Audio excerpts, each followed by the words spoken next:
Mia berlatih menari sendirian, tiba-tiba ada keanehan muncul di sana.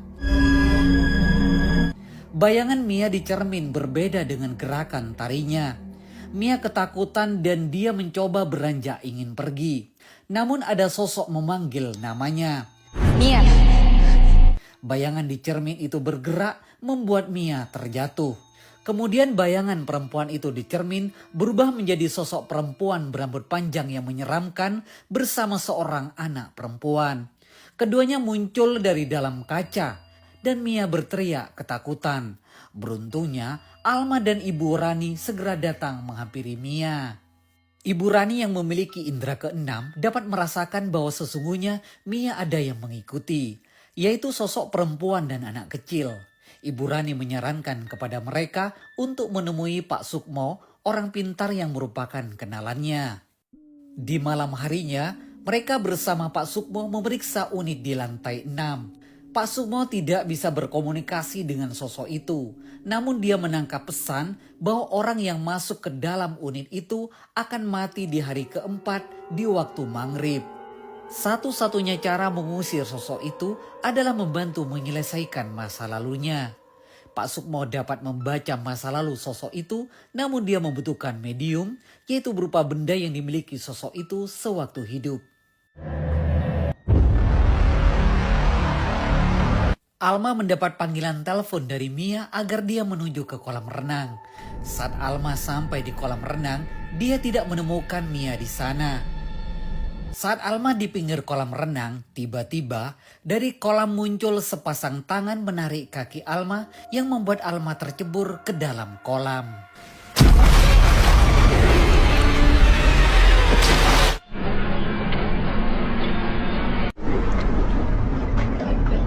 Mia mencari Alma, kemudian dia mendekati kolam. Dia terkejut, muncul Alma dari dalam kolam. Wajahnya menyerupai penari topeng, kemudian dia menari.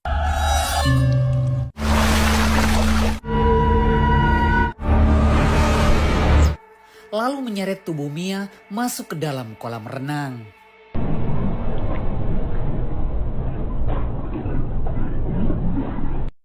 Ryan yang datang menyeburkan dirinya ke dalam kolam untuk menolong mereka. Saat Alma sadar, dia menyebut kata topeng Malangan. Mereka kembali ke sanggar Ibu Rini untuk mencari petunjuk tentang topeng Malangan. Ibu Rini menjelaskan bahwa topeng Dewi Sekartaji dengan hiasan emas di antara dua alisnya. Ibu Rini menyarankan agar mereka menemui temannya yang bernama Pak Sugeng, seorang seniman pembuat topeng Malangan. Semua topeng Malangan yang disanggar Ibu Rini dibuat oleh Pak Sugeng. Kemudian Alma dan Ryan berangkat menuju rumah Pak Sugeng yang tinggalnya di daerah terpencil, tepatnya di desa Rangonmulyo, timur kota Malang. Saat bertemu Pak Sugeng, Alma menunjukkan gambar topeng seperti yang dilihat Mia saat Alma kesurupan di kolam renang. Pak Sugeng mengakui bahwa bentuk topeng seperti gambar itu memang dia yang membuat. Pak Sugeng mengakui bahwa bentuk topeng itu seperti yang dibuatnya pesanan dari seseorang yang bernama Ibu Kusuma Dewi. Dia adalah seorang yang kaya raya dan terhormat di desa mereka, dan dia juga seorang penari. Kemudian mereka bersama Pak Sugeng menuju ke rumah Ibu Kusuma Dewi. Namun saat di rumah Ibu Kusuma Dewi, dia tidak berkenan bertemu Pak Sugeng. Tapi pembantunya menceritakan bahwa Ibu Kusuma Dewi memiliki anak sematawayang bernama Kanti. Dia perempuan cantik dan seorang penari. Kanti senang menari topeng Malangan. Karena itulah Ibu Kusuma Dewi meminta Pak Sugeng untuk membuatkan topeng Dewi Sekartaji secara khusus dengan alis sesuai permintaannya. Topeng itu sering dipakai Kanti saat pementasan. Ibu Kusuma Dewi sangat sayang dan bangga pada Kanti. Sampai suatu hari Kanti bertemu dengan seseorang yang membuatnya jatuh cinta hingga membuat Kanti hamil. Ibu Kusuma Dewi yang tak sudi dengan pria pilihannya, dia meminta Kanti untuk menggugurkan kandungannya. Kalau tidak, dia mengancam hidupnya Kanti akan sengsara selamanya. Namun Kanti tidak mau menggugurkan kandungannya hingga membuat Ibu Kusuma Dewi murka dan dia tidak menganggap Kanti sebagai anak sendiri dan mengusir dari rumahnya. Sejak kejadian itu, Kanti belum kembali hingga saat ini. Pembantu itu juga menunjukkan barang-barang peninggalan Kanti yang disimpannya tanpa sepengetahuan Ibu Kusuma Dewi. Di antara peninggalan Kanti ada sebuah topeng Malangan. Alma meminta izin untuk meminjam topeng itu. Dalam perjalanan pulang, tiba-tiba mobil yang dikendarai Ryan bersama Alma dibuntuti dan ditabrak oleh sebuah kendaraan truk dari belakang. Hal itu membuat mobil yang dikendarai mereka jatuh dari tebing dan masuk ke dalam jurang hingga membuat keduanya tidak sadarkan diri. Beruntungnya Ryan dan Alma ditolong oleh seorang ibu tua dan dirawat di rumahnya.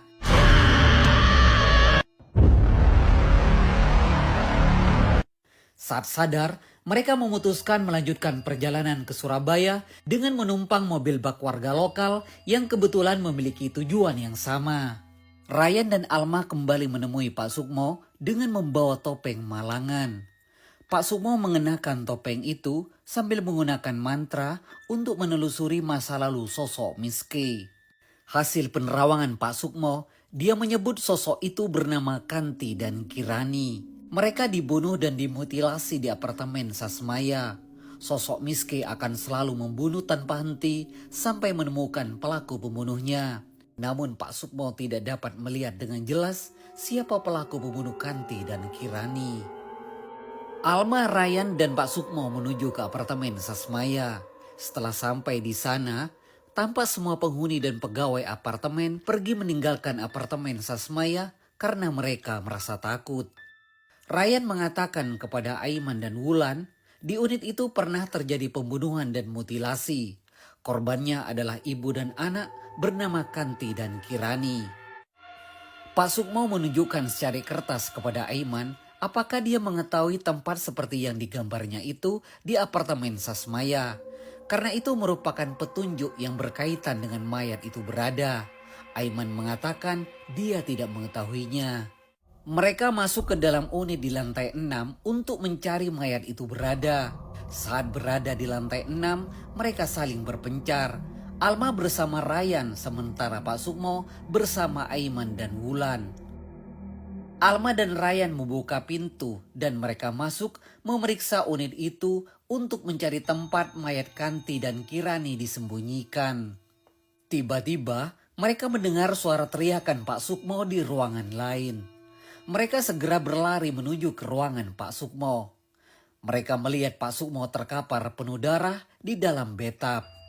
Saat Ryan dan Alma mendekati Pak Sukmo, mereka dipukul oleh seseorang dengan benda keras yang membuatnya pingsan. Terungkap bahwa Aiman dan Wulanlah pelaku pemukulan itu. Ryan dan Alma dalam kondisi tidak sadarkan diri diikat dan disekap di ruangan terpisah. Saat mereka siuman, Ryan dan Alma berusaha keras untuk membuka ikatan itu. Kemudian mereka mendengar teriakan Mia di ruangan lain. Mia yang disekap dengan mulut dilatban. Mia mengatakan Aiman dan Wulanlah yang telah menyekapnya. Mereka bertiga segera bergegas menemui Pak Sukmo. Dalam kondisi sekarat, Pak Sukmo meminta topeng Malangan itu. Pak Sukmo kembali mengenakan topeng itu untuk mengungkap masa lalu sosok Kanti. Setelah meninggalkan rumah, Kanti akhirnya menikah dengan Aiman. Aiman memanggil nama sayang Kanti dengan panggilan Miss K, hingga akhirnya anak mereka lahir dan dinamakan Kirani. Namun saat Kirani menginjak usia anak-anak, perlakuan Aiman kepada istrinya mulai berubah.